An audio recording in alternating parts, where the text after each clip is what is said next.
You check your bank account. The number is smaller than you expected. Again. You didn't buy anything crazy. No vacations, no splurges you can point to, just coffee, just a delivery order, just one more thing that felt necessary in the moment. But the real reason your savings keep disappearing is far stranger than bad discipline. It's not that you're lazy. It's not that you're bad with money. Your brain is doing exactly what it evolved to do, and that's the problem. 200,000 years ago, saving for the future was a losing bet. If you were a hunter-gatherer and you found food, hoarding it made no sense. Food spoiled, tribes moved, threats were immediate, a predator, a storm, a rival group. The humans who survived long enough to pass down their genes were the ones who prioritized right now. Eat now, use now, enjoy now, because later might not come. That wiring never left you. You're running Stone Age software on a smartphone economy. Every time you open a banking app and feel that small itch of dread, that's not weakness. That's a survival instinct misfiring in a world it was never built for.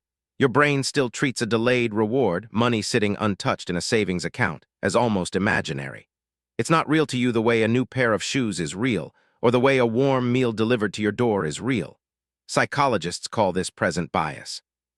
You are wired to overvalue immediate rewards and undervalue future ones, even when you know, logically, that the future version of you will need that money more. Here's where it gets stranger. Present bias isn't even your biggest enemy. Loss aversion is. Losing money hurts roughly twice as much as gaining the same amount feels good. That's not an opinion.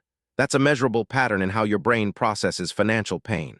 So when you're deciding whether to transfer $50 into savings, your brain isn't just weighing future security against buying something nice. It's weighing an abstract, distant gain against a very real, very immediate loss, the loss of that $50 from your spending power right now. And your brain, built for survival, always leans toward avoiding the loss it can feel today over the gain it can only imagine tomorrow. This is why willpower alone rarely works. You're not fighting laziness. You're fighting a hardwired risk calculation that's been running since before language existed.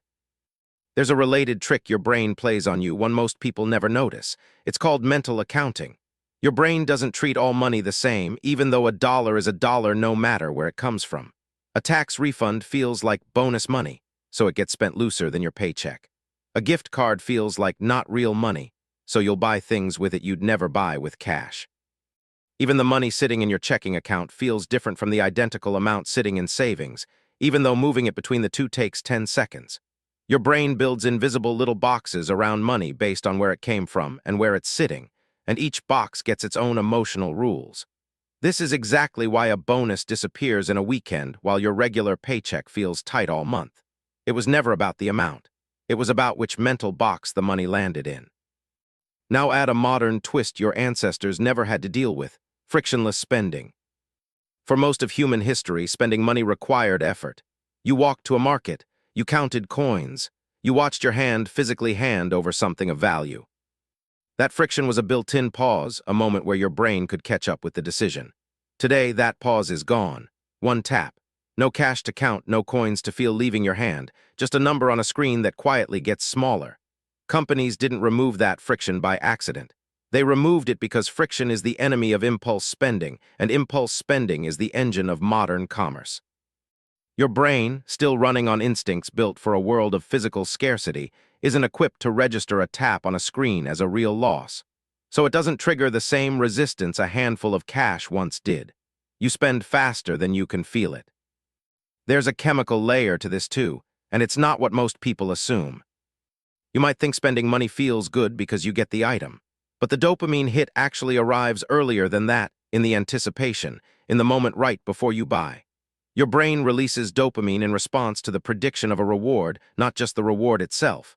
That's why the add to cart moment can feel almost as satisfying as the package arriving days later. Retailers know this. It's why checkout is designed to be instant, why one-click ordering exists, why the gap between "I want this" and "I own this" keeps shrinking every year. The shorter that gap, the more often your brain gets to fire off that anticipatory hit, and the more purchases start to feel less like decisions and more like reflexes. Here's the counterintuitive twist. The harder you try to white-knuckle your way into saving, the more likely you are to fail. Studies on self-control show that willpower behaves like a muscle. It fatigues with use. Every decision you make throughout the day, from what to eat to what to wear to how to respond to an email, draws from the same limited pool of mental energy. By the time you're standing in front of a checkout screen at 9 p.m. after a long day, your willpower reserve is nearly empty. That's not the moment your discipline fails. That's the moment your discipline runs out of fuel. The problem was never your character. It was your strategy. There's a famous experiment that captures all of this in miniature. Researchers sat young children in front of a single marshmallow and made them an offer. Eat it now, or wait 15 minutes alone in the room and get a second one as a reward. Some children ate it within seconds. Others found ways to distract themselves, covering their eyes, singing, turning their whole body away from the plate, and made it to the full 15 minutes. For years, this was framed as a test of raw willpower, and the children who waited were assumed to simply have more of it. But later research complicated that story in an important way. The children who waited longest weren't necessarily stronger-willed. They were often the ones who had unconsciously built a strategy, a way to avoid staring directly at temptation in the first place. The children who stared at the marshmallow lost almost every time. The ones who looked away won almost every time. Your bank balance is that marshmallow, and your banking app is the plate it sits on. Checking your account 5 times a day, watching every purchase drain the number in real time keeps temptation directly in your line of sight. It's not more disciplined to watch the number closely. It's actually the opposite. The people who save successfully tend to look away on purpose. They automate the decision once, then stop staring at the plate. So what actually works? Not more guilt, not more discipline, removal of choice. The people who save consistently aren't relying on stronger willpower than you. They're relying on systems that don't require willpower at all. Automatic transfers the moment a paycheck lands, before the money ever touches a spendable account. Savings kept in a separate bank, slightly harder to access so that the friction your ancestors used to have is artificially restored. Round-up apps that shave spare change off every purchase without you ever making a decision. These aren't tricks. They're corrections.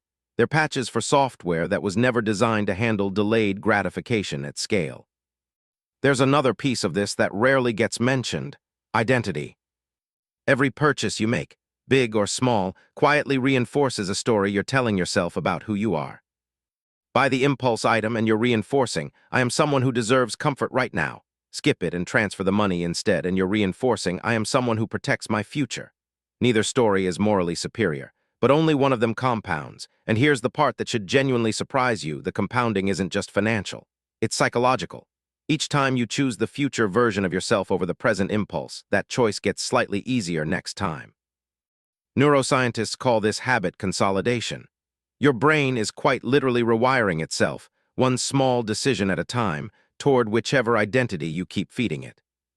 This is why people who, suddenly, become good with money rarely did it suddenly at all. They built a track record of small wins that reshaped how their brain weighs future versus present. The system did the heavy lifting. The identity shift followed. There's one more piece worth understanding, because it explains why this cycle feels so hard to break even when you genuinely want to break it. Psychologists have a term for how quickly you adapt to a new financial baseline: hedonic adaptation. Get a raise, and for a few weeks it feels like freedom. Then, almost without noticing, your spending quietly rises to match it, and the feeling of freedom fades back to normal. Your brain isn't built to register enough. It's built to compare your current state against your most recent state, and whatever gap it finds becomes the new source of dissatisfaction. This is precisely why more income alone rarely solves the savings problem. Without a system that automatically diverts money before your baseline adjusts to absorb it, a raise just becomes a slightly more expensive version of the same struggle you had before. This same adaptation cuts the other way too, and it's the part that should give you real hope. Just as your brain adjusts upward to a bigger lifestyle, it adjusts downward to a smaller one, and it does so faster than you'd expect. The first month of automatic saving feels like a sacrifice. By the third month, most people report barely noticing the missing money at all. Your baseline shifted. What once felt like a loss now simply feels like normal life. This is the same mechanism that sabotaged you, now working in your favor. Now look at your bank account again. Same number, same small ache of dread, but maybe it looks a little different now. That ache isn't proof that you're bad with money. It's proof that you're human, running ancient hardware in a world engineered to exploit exactly that hardware. The apps, the one-tap checkouts, the endless scroll of things you didn't know you wanted 5 minutes ago, none of that is an accident. It's a system built by people who understand your brain's blind spots better than you do. But once you understand those blind spots too, they lose most of their power. You stop blaming yourself for a fight you were never fairly equipped to win, and you start building the kind of quiet, automatic systems that make saving feel like nothing at all. Not a battle, not a sacrifice. Just a default. You check your bank account. The number is bigger than you expected, and this time you didn't have to fight for it at all.